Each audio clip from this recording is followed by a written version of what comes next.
Bonjour, mesdames, messieurs, bonjour. Bienvenue à l'Artistique pour cette nouvelle conférence dans le cadre de l'Université de l'Océan. Comme vous le savez, depuis l'année dernière, la fin de l'année dernière, on accueille sur la scène de l'Artistique, mais aussi au CUM, et à vrai dire dans d'autres espaces aussi, mais un certain nombre de conférences, de rencontres, de masterclass, d'ateliers, qui ont tous pour vocation d'éclairer les différents enjeux qui sont discutés actuellement au sein de l'UNOC par les différentes délégations internationales. Aujourd'hui, après avoir la semaine dernière eu finalement des contenus plutôt orientés sur la science, l'art et la science, on va se recentrer sur un sujet qui nous tient à cœur ici au niveau de l'artistique, le sujet de l'histoire, du patrimoine, grâce à un partenariat que nous avons noué dernièrement avec le magazine Historia. Donc nous sommes évidemment très heureux d'avoir noué ce partenariat qui permet, j'aurais dû prendre d'ailleurs le magazine avec moi, peut-être de le montrer tout de suite. Merci. Qui me permet de vous présenter, et ce sera fait plus en détail, mais ce numéro spécial hors série, il vous sera distribué à la sortie de l'auditorium. Je vous souhaite d'ores et déjà bonne lecture. Et pour l'instant, puisqu'on n'y est pas encore à la lecture, je vous souhaite une bonne conférence avec nos deux intervenants aujourd'hui.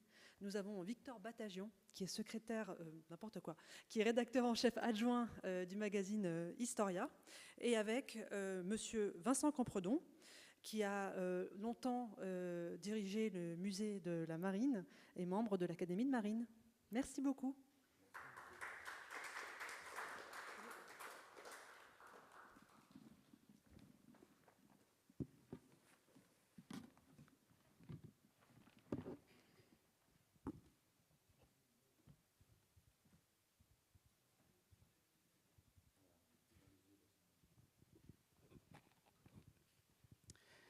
Bonjour à toutes et à tous et merci d'être venus assister à cette table ronde à l'occasion de l'UNOC et en partenariat, comme Adèle vient de vous le dire, avec l'Université de l'Océan pour le lancement de notre numéro « La mer, la plus grande aventure humaine ». Le titre de ce numéro d'ailleurs porte vraiment bien son nom, non seulement par la richesse de ce qu'il évoque entre les pages du magazine, mais aussi par la manière dont il a été conçu et imaginé. Car oui, sa conception a été elle aussi une aventure humaine. À l'origine du projet, vous inquiétez pas, je ne vais pas être long, mais c'est intéressant, c'était un déjeuner organisé par l'une de nos collaboratrices, Véronique Dumas, qui est journaliste à Historia, et elle voulait qu'Éric Pincas, le rédacteur en chef d'Historia, et moi-même rencontrions Vincent Campredon, qui venait de publier son livre « Voyage en mer », on en parlera tout à l'heure. Je vous passe en détail ce savoureux repas, mais il s'est passé quelque chose ce jour-là. En parlant de l'UNOC, de l'année de la mer, l'idée de réaliser un numéro sur la mer a émergé. C'était une excellente idée, mais comment exactement? Alors nous voici avec Vincent en train de prendre des cafés avec Cyril Poirier-Coutancé, qui est un spécialiste, le contre-amiral Bellec, que vous connaissez certainement, Christian Buchet. Et l'obsession journalistique voulait qu'on pense surtout à l'angle du numéro. Parler de la mer, c'est bien, mais on est un magazine d'histoire. On n'allait pas faire, encore une fois, le sempiternel numéro sur les aventuriers de la mer ou les grands explorateurs. Ça a déjà été fait beaucoup de fois. Il fallait trouver un angle. Et nous avons fini par le ferrer.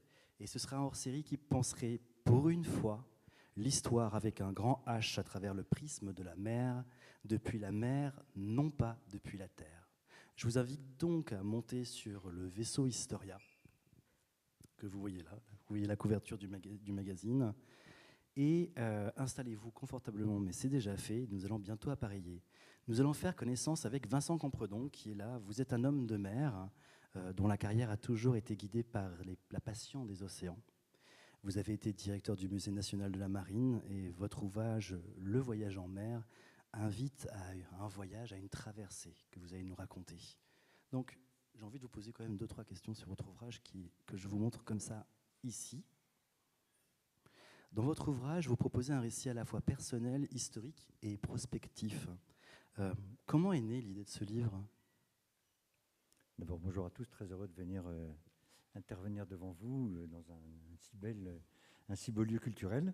Ce livre, en fait, il a mijoté presque toute ma vie et j'ai décidé de le sortir au moment où le musée national de la Marine avait terminé sa transformation complète, puisque ce musée de Louis XV à Paris, au Trocadéro, qui n'était pas depuis Louis XV, mais depuis 1943, avait besoin de s'ouvrir justement sur aujourd'hui et demain, et pas seulement faire de l'histoire. C'est un peu comme ce que disait Victor Batadjian à l'instant. Il ne s'agissait pas pour la revue Historia seulement de faire l'histoire des explorateurs, mais bien de faire ce que vous vivez aujourd'hui en ce moment à Nice, c'est-à-dire la situation de l'océan, qu'est-ce qui se passe aujourd'hui, qu'est-ce qui va se passer demain. Et donc ce livre a été conçu comme c'est très intime, et en même temps c'est toute l'histoire du monde, puisque la mer, c'est l'histoire du monde. C'est évidemment mêlé à mon histoire personnelle. J'ai passé 40 ans dans la Marine nationale, j'ai fait 4 tours du monde, et donc je voulais à la fois raconter cet attrait, cette passion pour la mer à travers l'histoire maritime de la France, et puis l'ouvrir vers les enjeux d'aujourd'hui, dont on parlera peut-être tout à l'heure, et que vous vivez, et vous avez la chance de vivre aujourd'hui à Nice. Je ne sais pas si vous savez, mais il était question à un moment que ce soit Marseille et pas Nice. Moi, j'ai suivi ces débats il y a quelques mois, et puis voilà, c'était finalement à Nice où vous avez cette chance de vivre l'UNOC. Et le livre mêle votre parcours à celui des grands explorateurs maritimes. Qu'avez-vous voulu transmettre à travers ce parallèle ? Bon, c'est pas une question facile, parce que évidemment, il n'est pas question que je me compare à nos grands explorateurs. Évidemment, les grands explorateurs français, alors il y en a beaucoup, évidemment, j'ai mes préférés, je ne sais pas si on en verra tout à l'heure. Il n'est pas au XVIIIe siècle, ni au XIXe, ni même au XXe, en train de me dire, voilà, je ressemble à ces explorateurs malgré mes tours du monde, puisque ce n'est pas du tout les mêmes conditions. En fait, le parallèle, j'ai voulu le faire d'abord pour montrer la grandeur de l'histoire maritime, qui est en fait assez peu connue en France. Alors on a quelques noms comme ça qu'on a appris à l'école. On est tous à peu près de cette même génération où à l'école on a appris quelques grands noms, comme Christophe Colomb par exemple, mais en fait il y en a bien d'autres et c'est tout à fait intéressant. Donc c'était montrer la grande histoire maritime de la découverte du monde, puisque c'est quand même eux qui ont découvert le monde. Aujourd'hui, le monde est totalement mondialisé, il est totalement maritimisé, et c'est bien grâce à la connaissance de ce monde qu'ont eu les marins. Moi, je suis très fier d'être marin pour ça, pour dire, ben voilà, c'est tous les marins avant qui ont fait la connaissance de ce monde, et c'est pas fini. Et c'est là mon message finalement, c'est que les explorateurs, c'est pas fini, c'est pas seulement du passé. Il y a encore aujourd'hui beaucoup de choses à explorer, et c'est un peu le message. C'est ça le parallèle, de se dire, c'est pas terminé, le voyage en mer, c'est continu, il commence depuis très longtemps, et aujourd'hui on explore. Et ben, regardez les enjeux qu'il y a aujourd'hui sur la mer. Moi j'ai envie de dire, le grand enjeu d'exploration, c'est sous la mer. On connaît plus aujourd'hui la surface de la Lune que ce qui se passe sous la mer. Et c'est un des grands enjeux d'aujourd'hui et un des grands enjeux de l'UNOC. Parcours personnel, parcours historique et également questionnement sur l'avenir. À qui s'adresse ce livre finalement ? Écoutez, à vous, j'ai envie de dire d'abord. C'est un petit livre qui se trouve, hein, donc c'est publié chez Grasset. En fait, il s'adresse à la fois aux amoureux de la mer, il s'adresse à ceux qui ne la connaissent pas non plus. Quand j'ai été donc refait le musée de la Marine pendant 9 ans, l'idée c'était bien ça, de sensibiliser, de faire prendre conscience, faire connaître notre grande histoire maritime, faire connaître cette passion, parce que quand on a une passion, on a évidemment envie de la transmettre. Et donc elle est faite pour tout le monde, et le message subliminal, mais finalement il se termine comme ça. Les dernières pages, les dernières phrases de ce livre sont l'envie d'agir. Et je fais toujours ce lien avec l'UNOC parce qu'on est à Nice, mais la finalité de cette conférence des Nations Unies, c'est bien pour agir. Et on a la chance d'avoir un président de la République, en dehors de toute idée politique, et d'avoir un président qui est très engagé, qui a envie d'agir. Moi, j'accompagne, c'est ma vie, la mer, la sensibilisation, la connaissance de la mer, la transmission des messages, l'importance que la mer représente pour l'humanité. Et ben voilà, à travers ce passé, aujourd'hui et demain, il y a une dynamique. C'est ce que j'ai fait au musée de la Marine. J'espère que vous irez le visiter un jour au Trocadéro. Voilà, ce vieux musée d'histoire qu'on a transformé en un musée de demain à partir de l'histoire. Et c'est ça la force, à mon avis, du livre, qui était aussi la force du musée.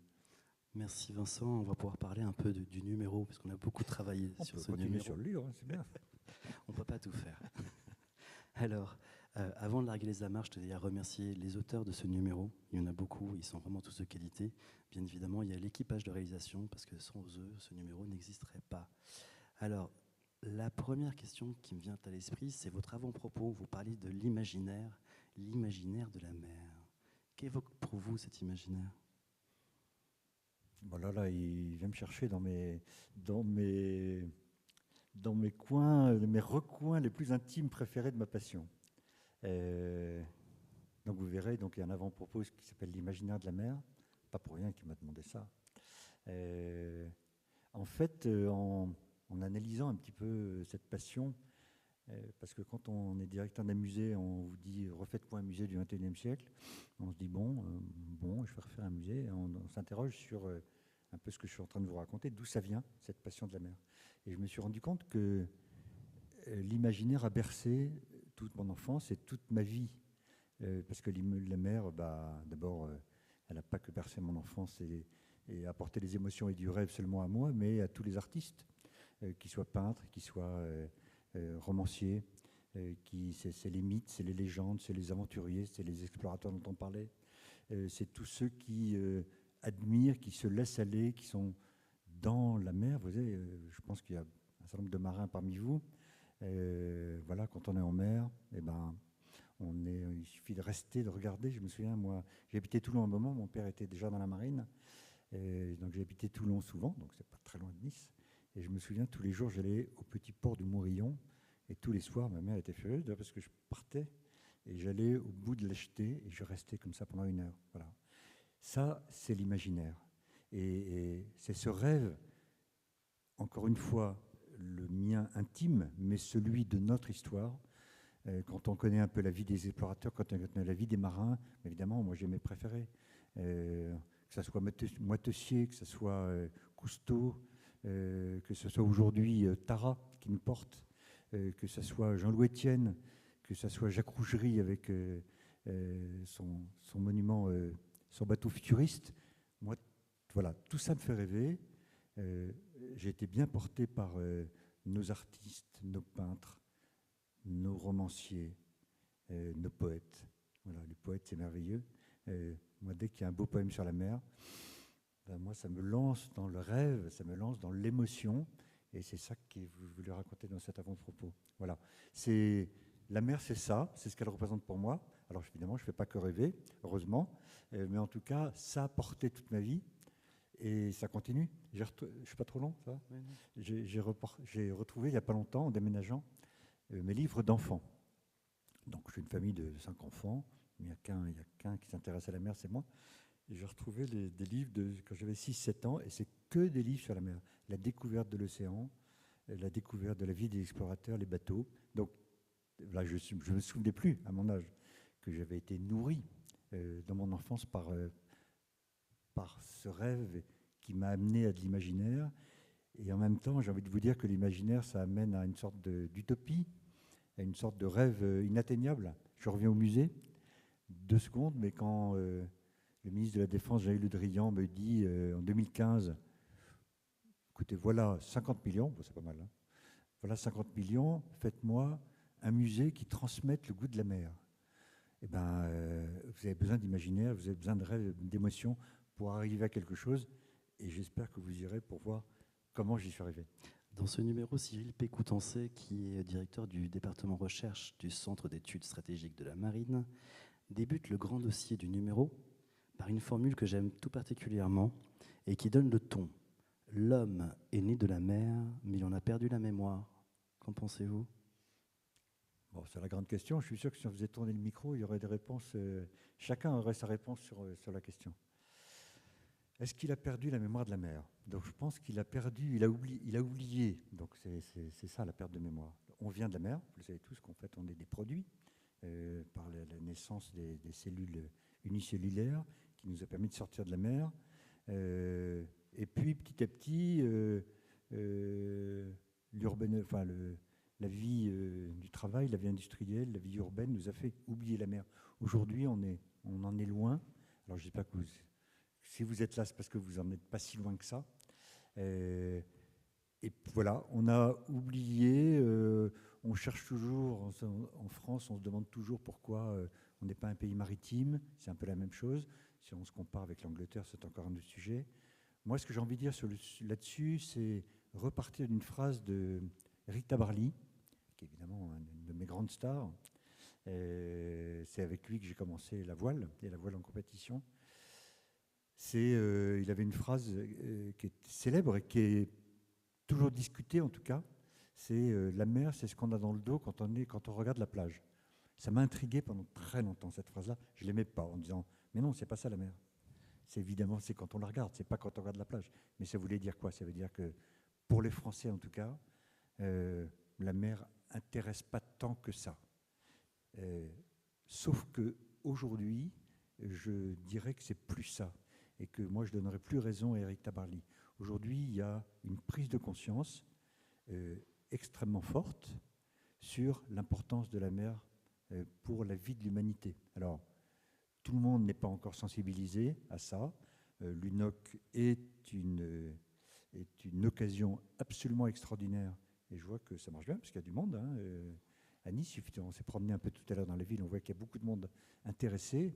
En tout cas, la France est un pays très en avance, très dynamique pour amener le plus possible de pays à suivre cette dynamique pour faire attention à la mer. Tous les enjeux aujourd'hui de la Terre sont en mer. Et donc, c'est pas encore politiquement, même si je vous ai parlé du président Macron, c'est pas encore politiquement un des grands sujets d'actualité parce qu'il y a des affaires financières derrière. Mais en tout cas, il y a une bascule, c'est un mot à la mode, mais en tout cas, c'est une vraie bascule. Les gens sont en train de changer, le monde est en train de changer, ils se tournent de plus en plus par la mer, et les Français aussi. Voilà, je crois que c'est vraiment fini, cette phrase d'Éric Tabarly, la mer a son importance aujourd'hui. Je ne sais pas si on parlera des enjeux après, ou j'en parle un peu maintenant, on parlera après. Comme vous voulez. Voilà, que ça soit au point de vue du climat, ça vous le savez, le climat, le lien entre le climat et la mer, que ce soit toutes les menaces, la pollution, que ce soit la surpêche, que ce soit tout ce qui se passe en matière militaire en mer, que ce soit en matière de nourriture, de pharmacologie, de température de la mer, d'acidification des océans, de perte des biodiversités. En fait, tout ce les fonds marins, l'exploitation des fonds marins, c'est un grand sujet d'aujourd'hui et c'est un des sujets qui doit se traiter. Je dis ça parce que je crois que l'UNOC, c'est par là. Tous les sujets aujourd'hui qui nous intéressent sur Terre, on a des solutions qui sont en mer. Le transport maritime, c'est extraordinaire. 90% de ce que nous consommons, de ce que vous consommez, vient par le transport maritime. Quand on n'a pas ce chiffre en tête, on se dit, mais tiens, c'est peut-être pas si important, mais si, voilà, tout vient de containers. Enfin, presque tout. Aujourd'hui, on a encore 60% de l'énergie qui vient de l'énergie fossile. Mais l'énergie fossile, c'est du gaz, c'est du pétrole. Et ça vient d'où? Un petit peu de la terre, mais surtout de sous la mer. Donc, tous nos sujets d'aujourd'hui, on trouve une corrélation et une solution en mer. Donc, on a peut-être perdu la mémoire, mais de toute façon, on va être forcé de la retrouver. Et j'espère qu'en sortant de là, vous la garderez en mémoire, cette mer, qu'on aime tant. Revenons un peu à l'histoire, on va revenir dans les siècles passés. Dans ce numéro, dans ce dossier, nous évoquons ce que l'on appelle l'aventure polynésienne, qui est absolument passionnante. J'aimerais que vous nous en parliez un peu, parce qu'effectivement, on parle toujours de Christophe Colomb qui a redécouvert l'Amérique, les Vikings sont passés là avant, mais il y a quelque chose à dire par rapport aux Polynésiens qui est vraiment méconnu du grand public. Alors, je ne sais pas si vous méconnaissez la Polynésie. Là aussi, il me prend par mes sujets préférés. Donc, je suis officier de marine. Et ma première affectation, c'est Tahiti. Donc, évidemment, je me suis intéressé de près à Tahiti, surtout à ma relation avec la mer. Mais ma relation à la mer, par rapport aux Polynésiens, elle n'est rien. La mer, pour les Polynésiens, c'est de l'intimité, c'est la nature, les dieux, les ancêtres, la mer, la terre, les bateaux, les animaux marins, tout ça, c'est la même chose chez eux. Et pour mieux répondre à la question du Victor Batadian,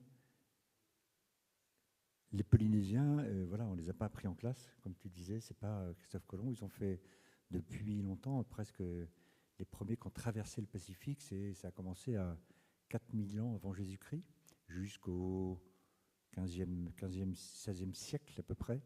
Et ils ont commencé par les côtes de l'Indonésie à peu près, et puis ils ont traversé le Pacifique donc d'est en ouest, et puis ils ont petit à petit découvert l'île de Pâques d'abord, et puis après ils sont remontés vers Tahiti, les îles sous le vent, puis après Hawaï. Donc, et ils ont, un peu comme les Vikings quand même, parce que vous disiez les Vikings, on les connaît, mais ils partaient un peu à l'aventure. Vous imaginez bien qu'à cette époque-là, il n'y avait pas les moyens de navigation. Déjà, les moyens de navigation en Occident et en Asie d'ailleurs sont arrivés assez tard, puisque la longitude, le calcul de la longitude, c'est arrivé au 19e siècle seulement. Eh bien, eux, avec leur intimité profonde avec la mer, ils arrivaient à se diriger avec les vagues, avec la forme de la houle, avec les oiseaux, avec les poissons qu'ils pouvaient voir, avec la couleur de l'eau. La houle, c'est extraordinaire.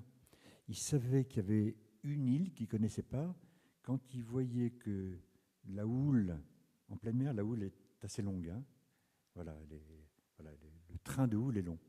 Par contre, la houle qui bute contre une île, elle est renvoyée en mer, et donc elle est plus courte.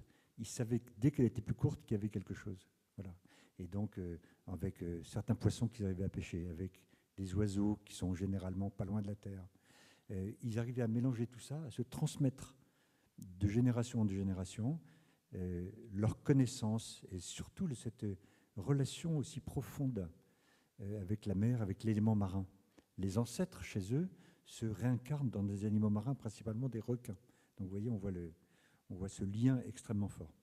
Et, au musée, il y a une carte marine qui est faite en pandanus, et c'est juste une croix comme ça, enfin, c'est des choses croisées, des feuilles croisées, comme ça, avec des coquillages qui sont au croisement, et ces coquillages sont des îles, et dans ce croisement-là, enfin, on hallucine quand on voit aujourd'hui comment on fait pour se diriger, comment ils pouvaient faire pour se retrouver, traverser ce Pacifique qui est le plus grand océan du monde, avec des moyens aussi rudimentaires. C'est absolument incroyable. Évidemment, il y a les étoiles, évidemment.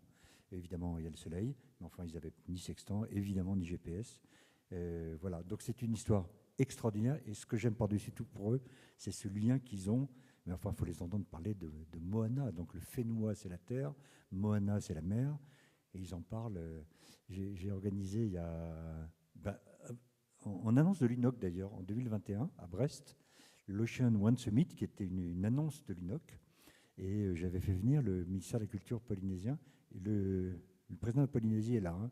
Il était chez vous là. Je l'ai vu hier parler au président Macron, puisqu'il y avait l'inauguration du coin sur les Outre-mer. Et je lui ai fait commencer cette table ronde qui a duré une demi-journée, et il nous a parlé de la mer. Mais on était tous là comme ça, à rêver. On parlait d'imaginaire tout à l'heure. Voilà.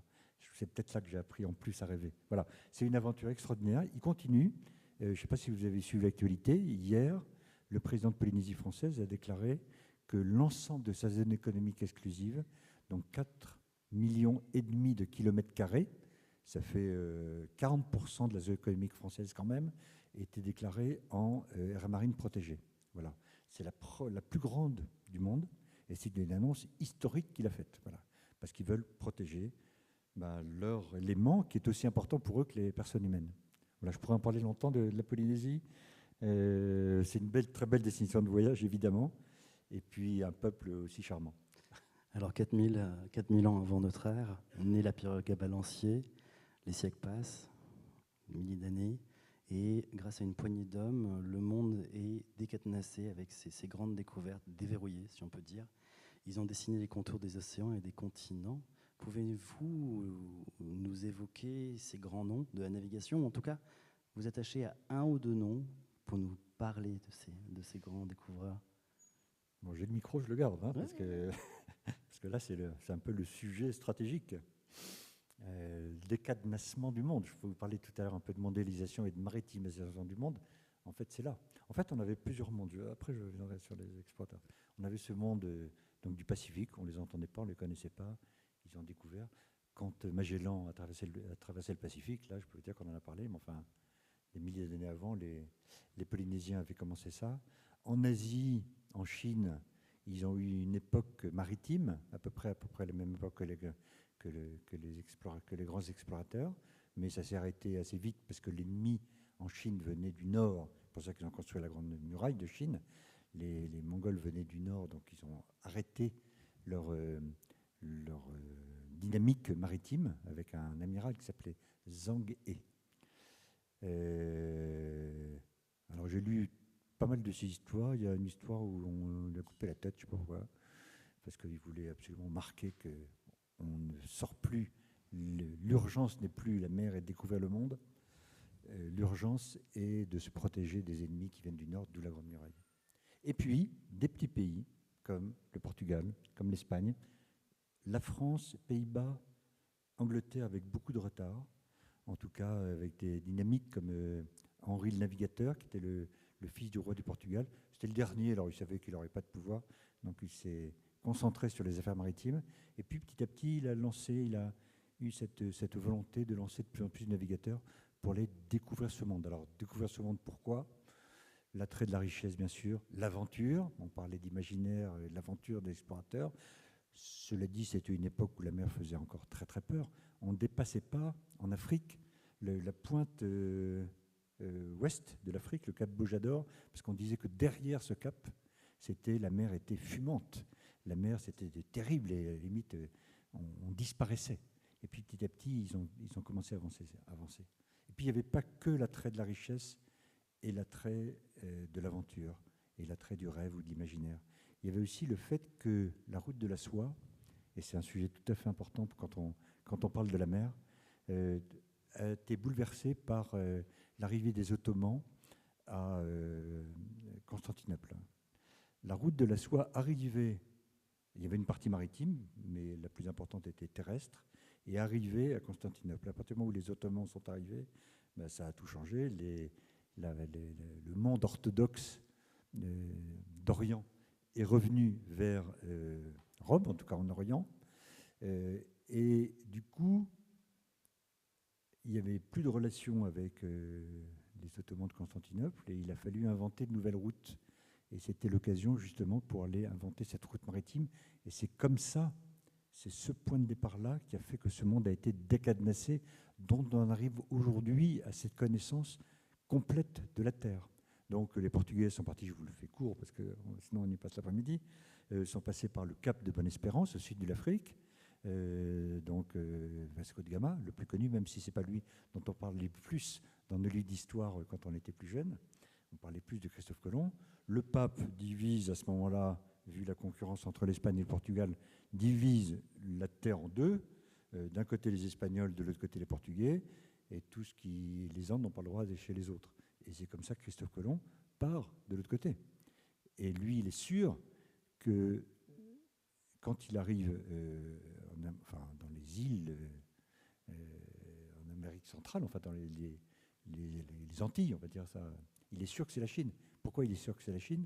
Parce qu'en même temps que le monde orthodoxe revient en Occident, on redécouvre les scientifiques de l'époque, et notamment les scientifiques grecs. Et au IIIe siècle après Jésus-Christ, il y avait un grand scientifique qui s'appelait Ptolémée. Il n'y avait pas beaucoup de cartes puisqu'on ne connaissait pas le monde. Il y avait les Méditerranées, les marins qui tournaient en Méditerranée. Je vous ai parlé des Polynésiens qui découvraient leur monde, les Vikings qui avaient un peu avant découvert en tout cas le nord de l'Europe. Et Ptolémée, il avait fait une première carte. Et dans cette première carte qu'on ressort plusieurs siècles plus tard, le tour de la planète fait 20 000 km.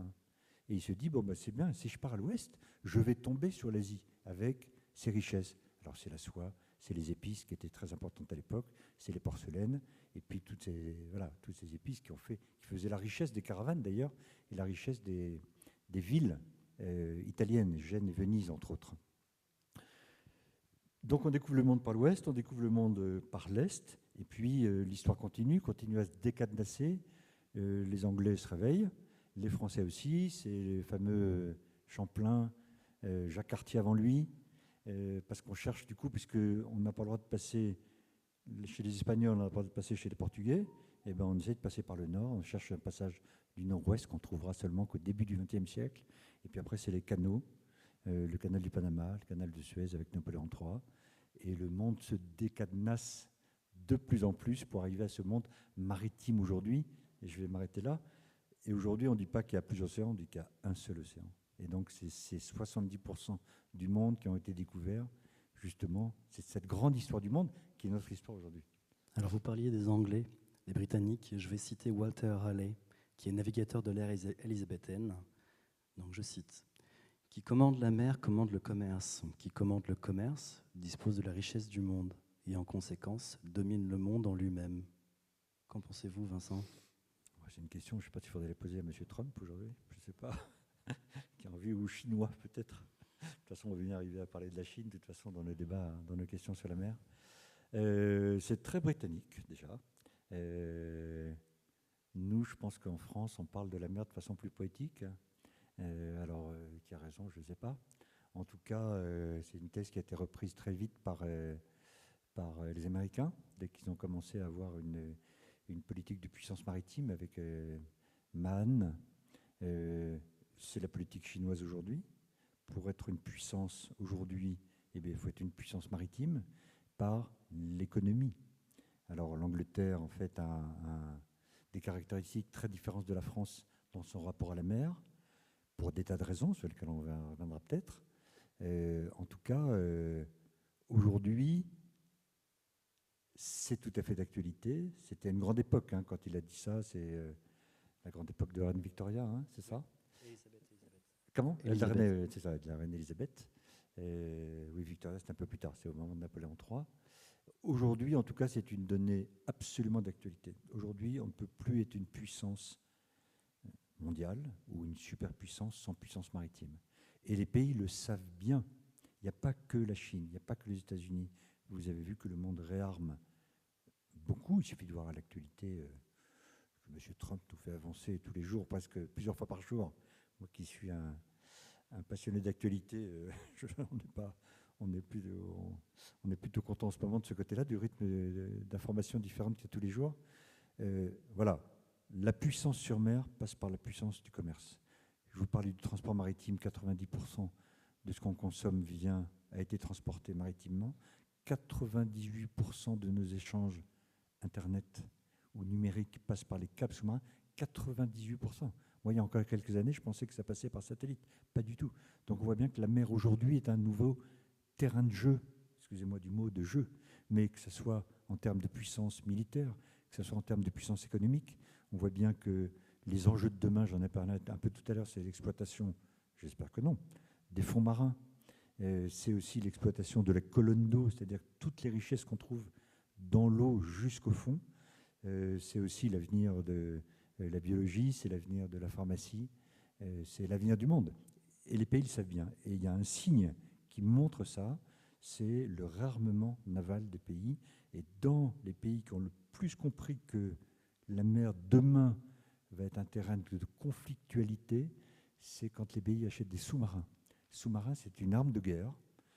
C'est pas seulement une corvette qui fait là pour faire de la présence, en disant, moi qui ai fait beaucoup la Jeanne d'Arc, pour ceux qui ont entendu parler du portail de Jeanne d'Arc, qui est un bateau qui représentait la France dans le pays. Bon, c'est bien joli, c'était très bien, c'est un bateau-école. Un sous-marin, c'est une arme de guerre. Ça veut dire qu'on sait qu'il va se passer des choses dans l'avenir. On le voit bien.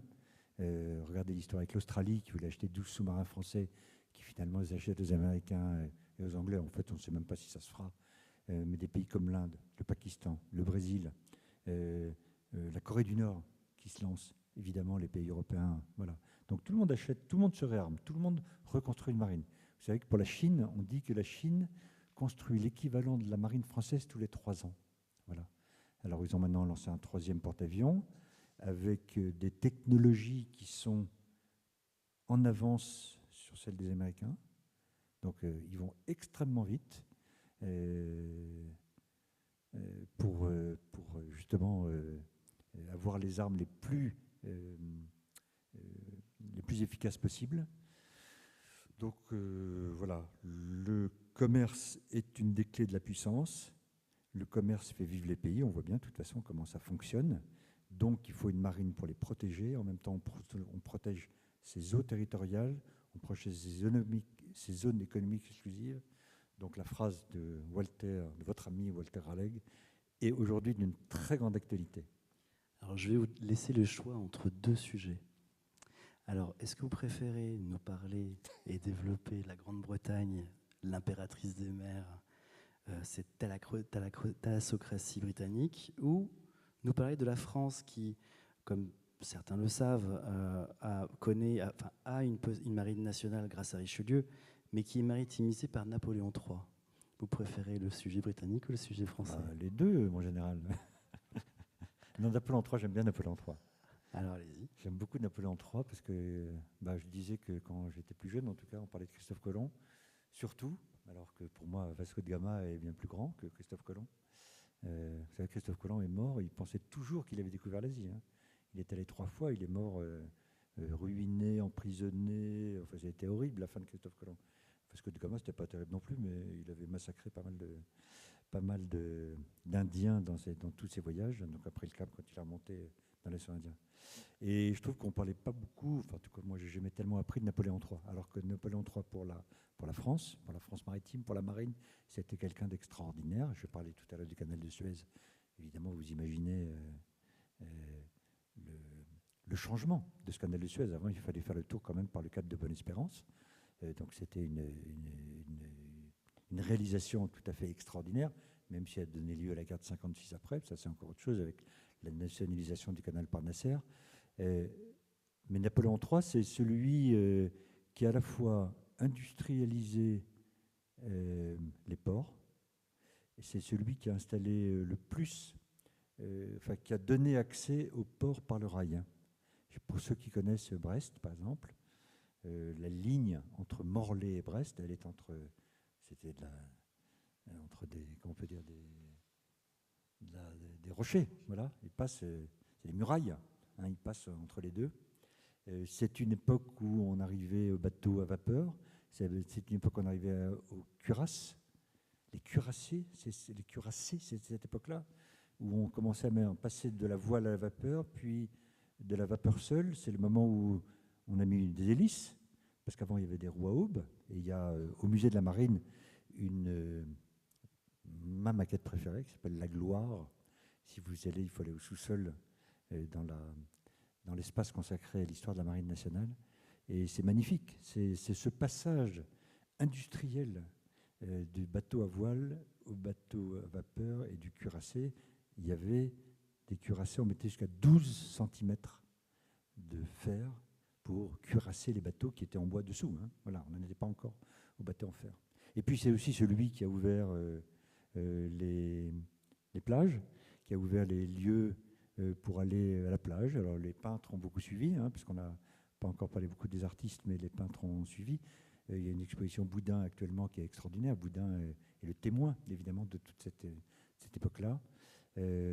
Voilà, c'est un homme extraordinaire. Il a tout compris. Il a beaucoup passé de temps en Angleterre, avant, et je pense qu'il a compris en Angleterre l'importance de la marine et l'importance de la mer. Donc il a ouvert. Souvent, je le compare, peut-être pas comme ça, mais je pense à Pompidou. Moi, j'étais jeune, mais Pompidou, il a industrialisé la France. Alors c'était après le général de Gaulle, on peut dire que c'est lui ou pas lui. En tout cas, c'est lui qui était président de la République, Premier ministre, puis président de la République. Voilà, il me fait penser à lui. Voilà, quelqu'un de visionnaire qui se dit il faut une marine forte et venir. Et vous savez qu'à cette époque-là, on avait une marine plus importante que celle des Britanniques. Évidemment, ils ont réagi extrêmement vite pour essayer de nous dépasser. Voilà, industrialisation des ports, industrialisation des arsenaux, et puis cette partie plus touristique, plus sympathique sur la mer qui a toujours été plutôt un espace que l'on craignait. Et bien là, tout d'un coup, on allait à la plage, fin 19e. Je pense que c'était une époque assez ravissante. Donc il a pris exemple sur la Grande-Bretagne. Comment ? Il a pris exemple sur la Oui, Grande-Bretagne. je pense qu'il était, peut-être pas exemple, il a été influencé. Il était influencé. Influencé par l'importance qu'avait la mer en Grande-Bretagne. C'est pas seulement parce que c'est une île pour la Grande-Bretagne et que le commerce dépendait de la mer. C'est très social. C'est une histoire forcément très différente. Déjà, ils ont une capitale qui est, même si qui n'est pas à l'intérieur des terres, qui est près d'un grand fleuve. Alors, nous, on a Paris, mais c'est quand même bien à l'intérieur des terres, même si on a la Seine qui fait aujourd'hui ce canal Paris-Rouen Le Havre, donc Aropa, Le Havre, où on paraît. Et puis ce besoin d'expansion, une fois que la guerre de 100 ans est terminée, qu'ils étaient quasiment plus en France, sauf Calais, ils se sont tournés, ils sont rentrés chez eux, et puis chez eux, voilà, ce désir d'expansion, et ils ont eu le territoire colonial le plus important, c'était comme la grande puissance, fin du XIXe siècle jusqu'à la Première Guerre mondiale, c'était la grande puissance mondiale. Les États-Unis n'avaient pas du tout la place qu'ils avaient aujourd'hui.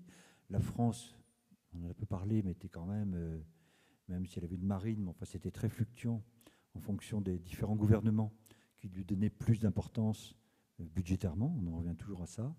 Donc avec des convictions de nos gouvernants qui étaient une fois oui, une fois non. Donc une fois on était très haut, une fois on était très bas. C'est tout le drame, j'ai envie de dire, de l'histoire de la marine française. En tout cas en Angleterre, il n'y a pas de drame. Ils avaient battu les Espagnols, ils avaient battu la Grande Armada, ils avaient battu les Hollandais, ils avaient battu les Français à Trafalgar. Ben voilà, la mer était à eux, ils l'ont prise. Il y a une phrase en anglais qui est superbe, qui donne bien, qui image bien l'importance de la Grande-Bretagne sur la mer. C'est Britain rules the waves. Voilà, ça, les vagues.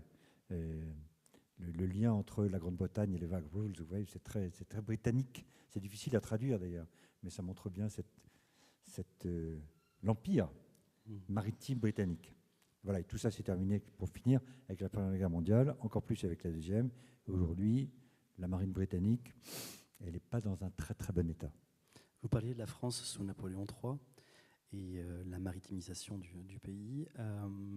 Aujourd'hui, quelle est la place de la France dans le domaine maritime mondial et quel rôle devrait-elle tenir? Alors doit-elle, c'est difficile de le dire. La France, c'est un grand pays maritime. Aujourd'hui, alors on peut dire, on peut utiliser différents chiffres. Le premier chiffre que j'ai envie d'utiliser quand même, et puis j'en profite pour rectifier une erreur qui est faite généralement dans l'ensemble des médias, c'est de dire que la France est la deuxième puissance maritime mondiale. Non. La France est le deuxième territoire maritime mondial, en particulier, plus qu'en particulier, grâce à ses outre-mer. 97% des espaces maritimes français sont outre-mer. Alors, l'outre-mer, c'est la France. Mais voilà, si on n'avait pas nos 12 outre-mer, puisqu'il y en a 12, eh ben, nous aurions 4% des territoires maritimes. Les États-Unis sont juste au-dessus de nous. Ils ont, nous, on a 11 millions de kilomètres carrés, ils doivent avoir 11, quelque chose.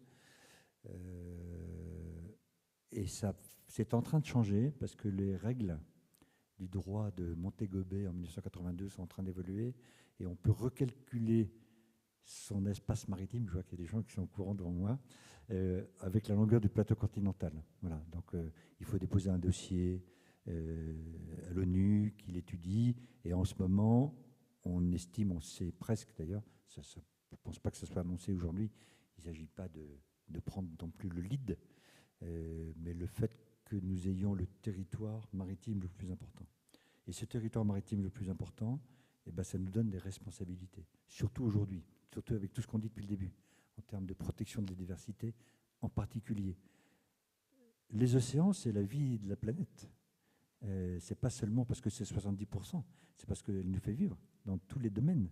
C'est elle, je ne vais pas revenir à tout ce que j'ai dit aujourd'hui, mais tous les enjeux de la Terre, aujourd'hui, on a les solutions en mer.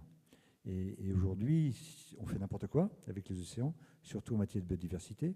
Si on ne sauve pas les océans aujourd'hui, et c'est bien le rôle, et c'est le thème de l'UNOC à Nice en ce moment, c'est bien de sauver la planète. On fait n'importe quoi. On va dans le mur aujourd'hui.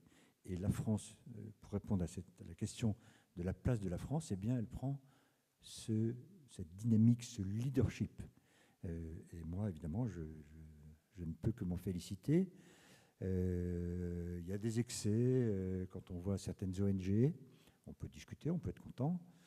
Quand on voit les débats avec les pêcheurs, c'est très compliqué. Quand on voit les questions de chalutage sur les fonds marins, c'est compliqué.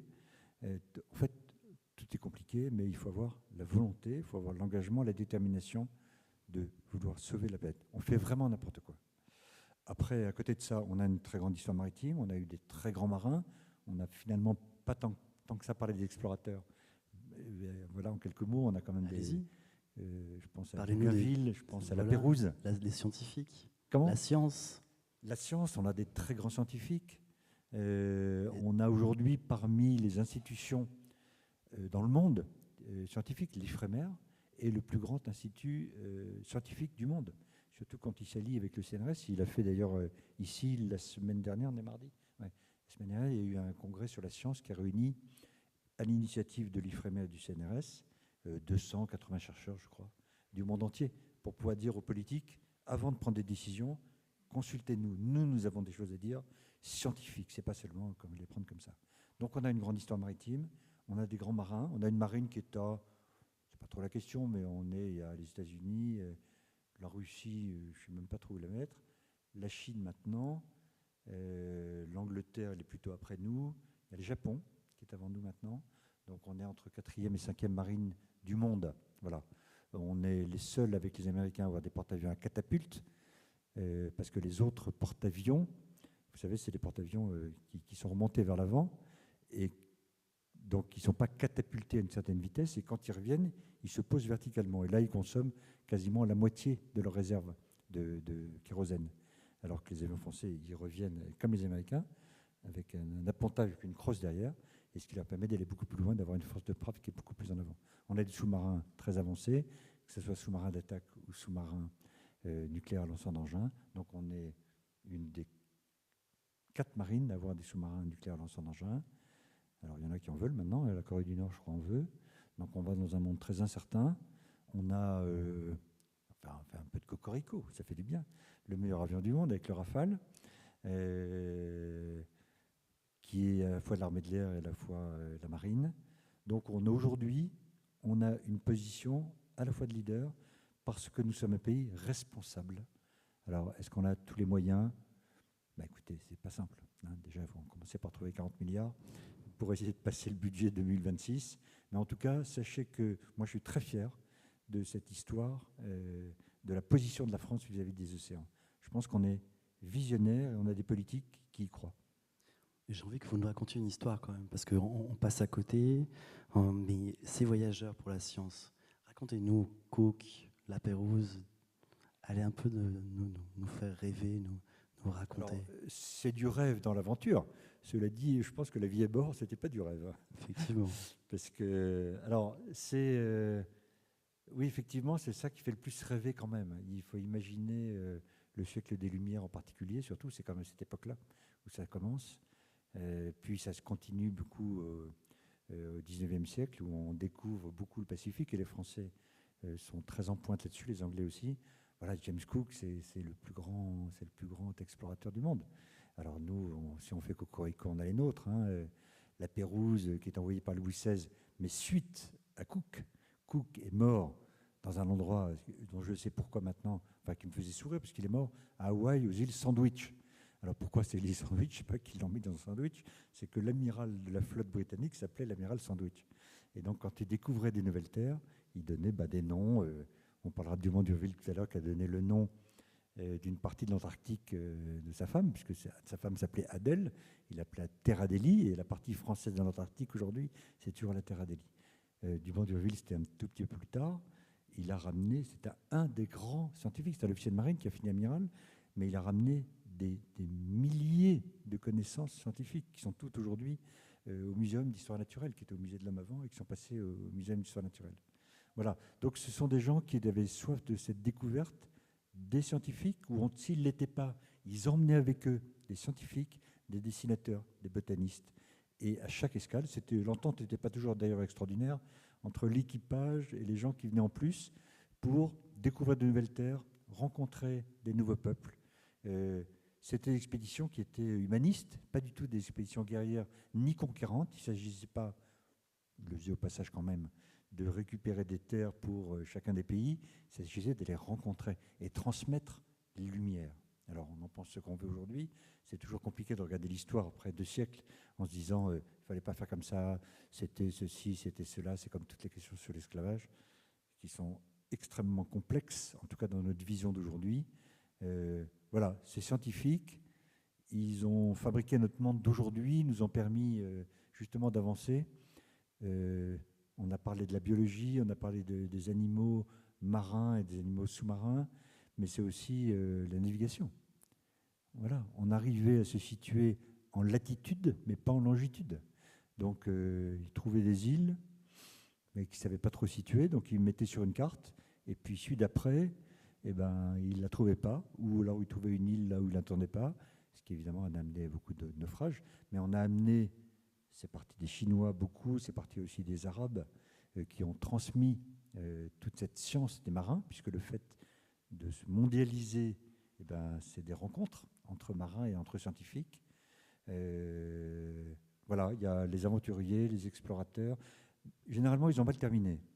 La Pérouse est mort à Vanikoro en 1788, dans une tempête épouvantable sur l'île de Vanikoro. Et vous savez que l'histoire de la Pérouse est une histoire qui n'est toujours pas terminée.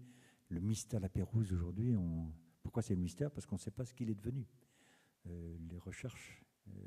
Et le premier qui a retrouvé les restes de la Pérouse, c'est justement Dumont d'Urville. C'est ça qui est extraordinaire. Et un des directeurs du musée de la Marine, qui s'appelle l'amiral Paris, naviguait avec Dumont d'Urville quand il a retrouvé les restes de Vanikoro. Donc voilà, l'histoire, c'est un voyage en mer de toute façon, c'est bien pour ça que mon livre s'appelle comme ça. Donc je lui ai dit Cook qu'il a été mangé Gilles Sandwich, enfin mangé, oui il a été mangé, oui. Il a été tué d'abord puis mangé. Magellan, il a été tué dans une île des Philippines. Et Dumont d'Urville, Une fin vraiment c'est encore une autre effroyable. mort, mais c'est une mort tout aussi dramatique. Après avoir fait 3 tours du monde, Exactement. découvert la part française de l'Antarctique, il est mort dans un incident de train entre Versailles et Paris. Avec sa femme, heureusement, enfin, ils sont morts. D'affreuses circonstances en plus. Ils sont morts en famille. Ah oui, c'est vraiment. Parce que tous ses enfants sont morts quand elle n'était pas là. Sa femme s'était désespérée d'elle, de voir son mari partir, mais c'est toujours la vie des marins, et les femmes sont toujours pas heureuses. Mon père était marin, donc je sais bien. Pourquoi tu pars et quand est-ce que tu reviens? Sauf qu'à l'époque, il n'y avait pas les mêmes moyens de communication. Je me souviens que dans l'histoire du Mont d'Urville, c'est 3 ans après, il a reçu une lettre de sa femme à une escale où il a su que son dernier fils était mort. Et là, dans le train entre Versailles et Paris, c'était le début du train, c'était 1842, il avait découvert l'Antarctique en 1840, et comme il était en première classe, il fermait les portes de l'extérieur pour pas que les gens rentrent dans la première classe. Il y a eu un déraillement, tout a pris feu, ils n'ont pas pu sortir parce que la porte était fermée et ils sont morts. Voilà. Donc il y a aussi des grands hommes qui meurent dans des conditions incroyables. C'est vrai que toutes ces histoires de scientifiques quand même finissent assez mal. Il y a la mer, il y a la mort, il y a quelque chose qui intrigue, il y a le mystère. Quand on parle de la Pérouse, voilà, il y a beaucoup de choses à raconter. On pourrait parler. Non, il y a plein d'histoires à raconter dans leur série. Absolument. On pourrait aussi s'étendre sur l'océanographie et l'histoire de l'océanographie. On n'a pas peut-être beaucoup de temps.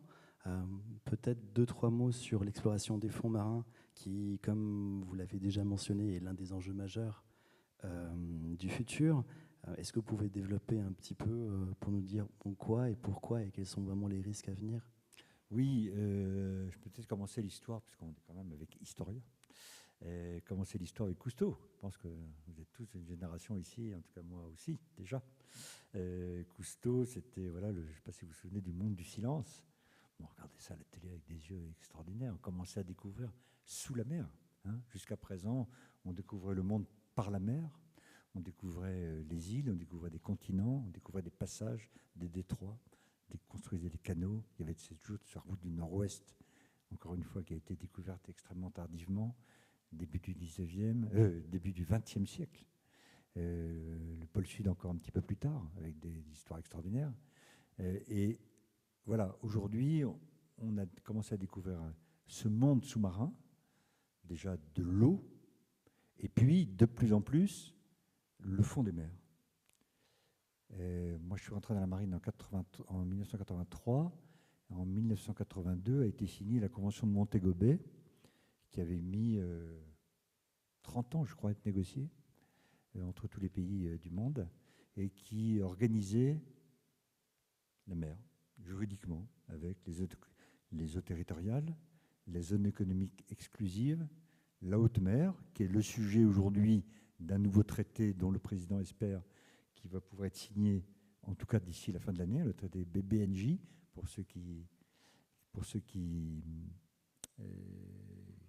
connaissent en tout cas le sujet, c'est-à-dire un statut de la haute mer en matière de protection de la biodiversité, parce qu'en 1982, on a juste dit, on a gardé les grands principes hollandais d'un certain Grotius, qui disait que la mer est à personne, et donc la mer est à tout le monde.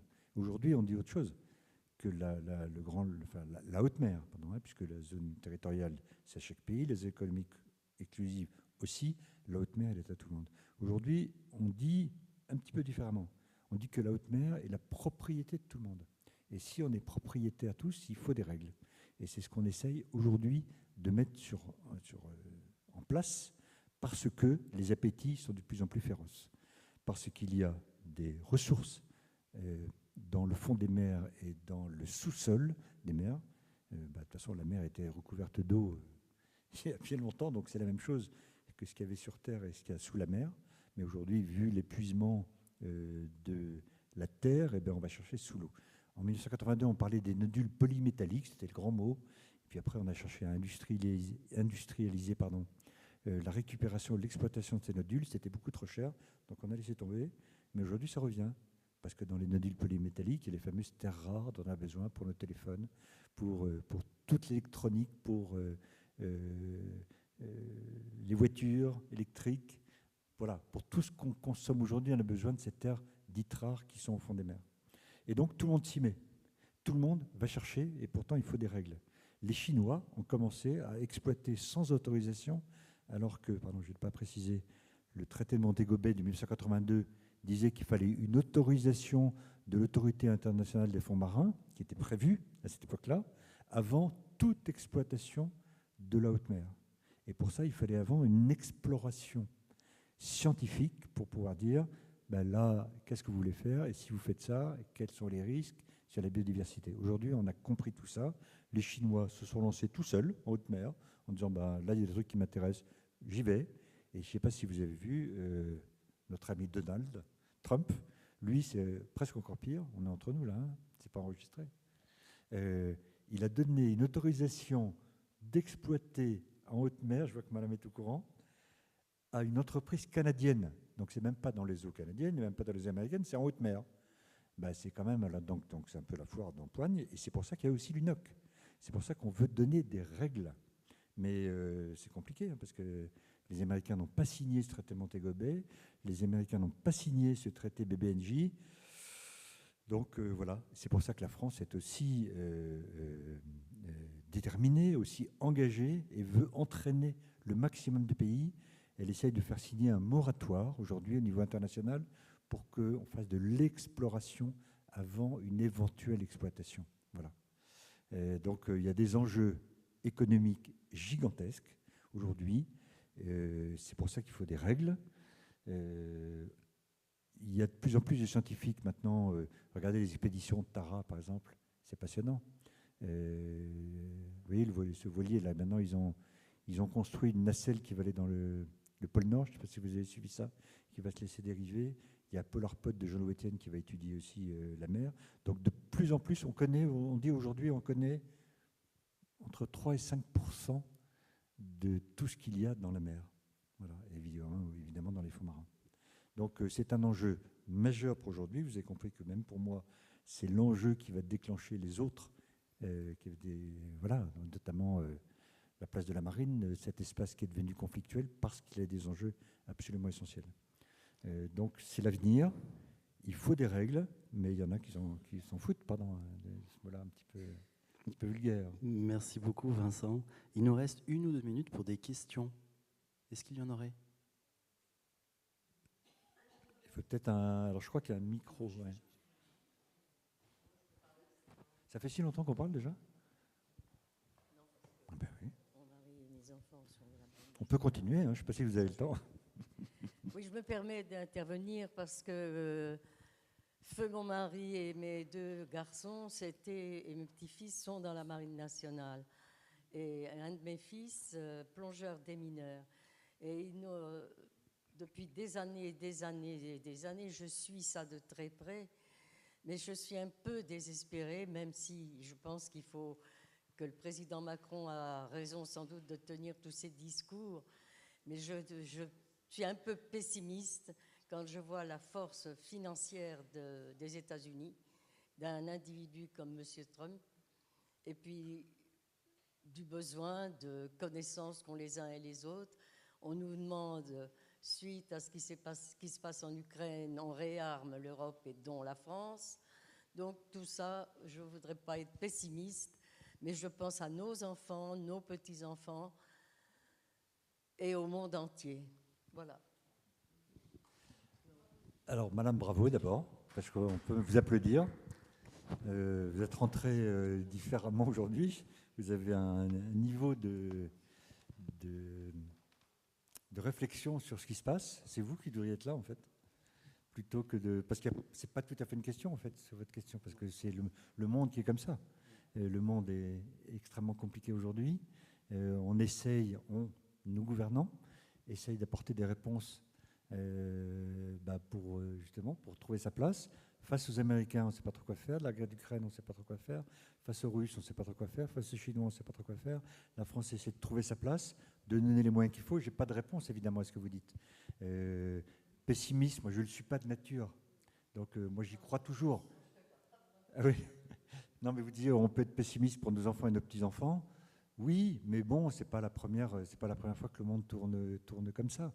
Il suffit de voir l'histoire du XXe siècle. Il suffit de voir, là, je suis beaucoup aujourd'hui dans les histoires à reprendre les histoires d'avant, des Grecs, d'Alexandre le Grand, des Perses. Mais bon, il faut voir comment ça se passait le monde à cette époque-là. Donc, il faut voir comment on a évolué aujourd'hui. Il faut voir aujourd'hui pour la mer la conscience des enjeux qu'on a. Il faut voir aujourd'hui pour la mer la motivation du public. Le fait qu'on tienne cette grande conférence ici en France, regardez l'éclat qu'elle a. Avant, c'était à Lisbonne. Il y a 2 ans, moi j'y étais. Personne ne parlait de Lisbonne. Avant, c'était à New York. Alors là, personne n'a parlé de cette première conférence. Donc, de toute façon, on avance. Voilà. Après, on peut se dire, ça va être affreux. Ben, peut-être. Être inquiet pour ses enfants, je pense qu'on l'est de toute façon à partir du moment où on est parents et grands-parents.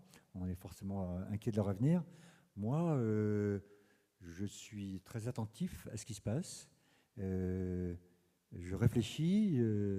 Merci à Historia d'avoir organisé et ici, à ce magnifique centre culturel, d'avoir organisé ce genre de débat et d'échange où on peut justement se dire je suis inquiet, mais bon, on fait aussi des choses. Regardez l'histoire du monde, l'histoire de la France. Moi, je crois à tout ça. Voilà. J'y crois dur comme fer et c'est ce qui me fait avancer et réfléchir. Donc, inquiétude, oui, mais...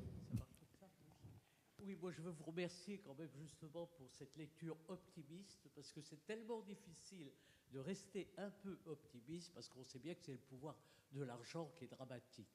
Deuxième chose que je voulais dire, c'est que la formation scientifique, enfin les scientifiques ont fait un congrès magnifique, là, ils étaient très nombreux. Oui, j'ai vu que vous vous acquiesciez quand je parlais. Si on écoute ça, on se dit, mais quand même c'est eux qui savent. Mais qui est intéressé par le discours scientifique? Ça passe très mal dans les médias. L'école, c'est une catastrophe au niveau scientifique. Je ne parle pas du reste. Mais au niveau de la formation scientifique, les gens ne s'y intéressent pas, notamment les Français. Donc, voilà. Bon, merci quand même. Enfin, merci pour tout. Et surtout, merci pour votre regard quand même ouvert. Voilà. Écoutez, d'abord, merci à mon tour de ce que vous dites. C'est une passion, donc de toute façon, la passion, elle est forcément positive. Voilà. Moi, souvent, je dis que j'ai de l'eau salée dans les veines. Vous voyez, donc c'est ça qui me fait vivre et qui m'irrigue. Sur les scientifiques, moi, je suis toujours un petit peu... Enfin, je fais attention, je suis un petit peu critique aussi, parce que je vois bien, c'est comme les historiens, il faut que je fasse attention à ce que je dis. Voilà, ils ont leurs thèses, des scientifiques qui savent des choses, mais il y a aussi la politique, et c'est quand même la politique qui nous guide. Donc il y a cette part qu'il faut prendre, pas forcément tout prendre non plus au pied de la lettre.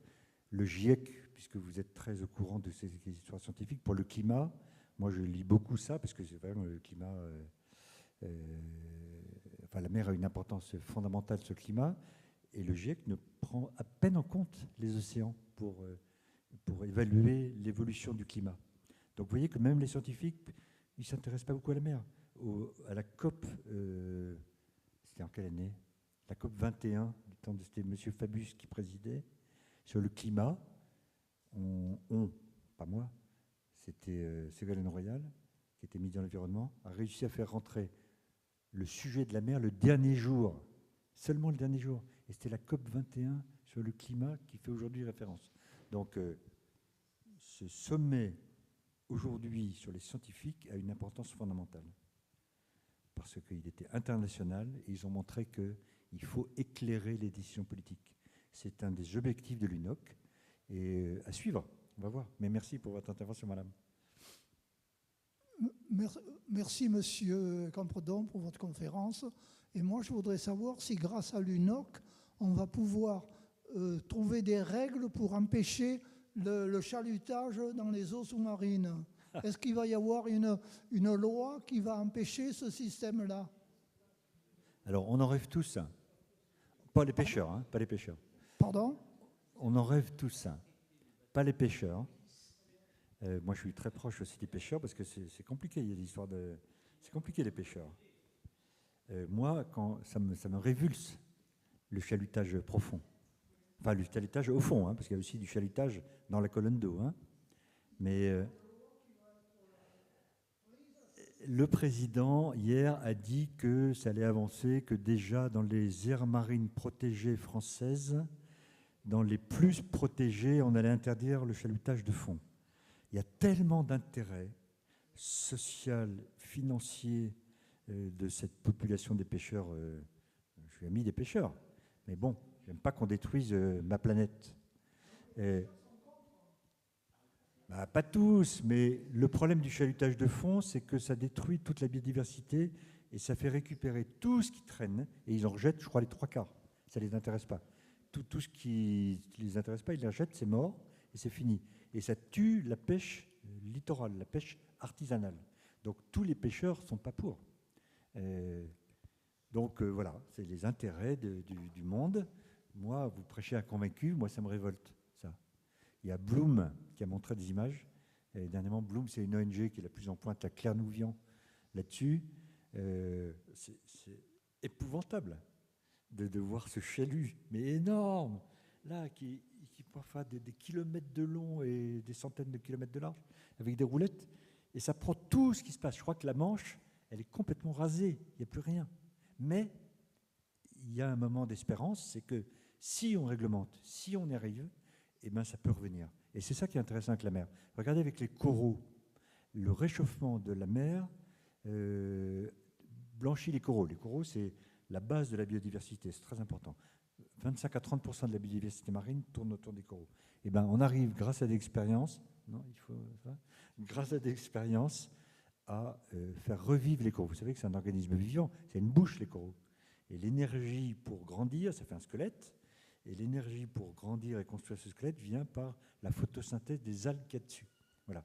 Eh ben, on arrive à faire des expériences aujourd'hui, avec la Colombie, beaucoup en Polynésie, puisqu'on parlait de la Polynésie tout à l'heure, et on arrive à reprendre. Et en Méditerranée, puisqu'on est là en Méditerranée, ici, il y a beaucoup d'expériences qui permettent de relancer, de faire revivre les coraux. Donc, c'est jamais fini avec la mer. On n'est pas, même pour la surpêche, le thon rouge en Méditerranée, on est arrivé. On est arrivé à reconstruire la population de thon rouge en Méditerranée. Donc, ce qu'il faut, c'est de la détermination. Ce qu'il faut, c'est de l'engagement. Ce qu'il faut, c'est de la sensibilisation de nous tous. Voilà.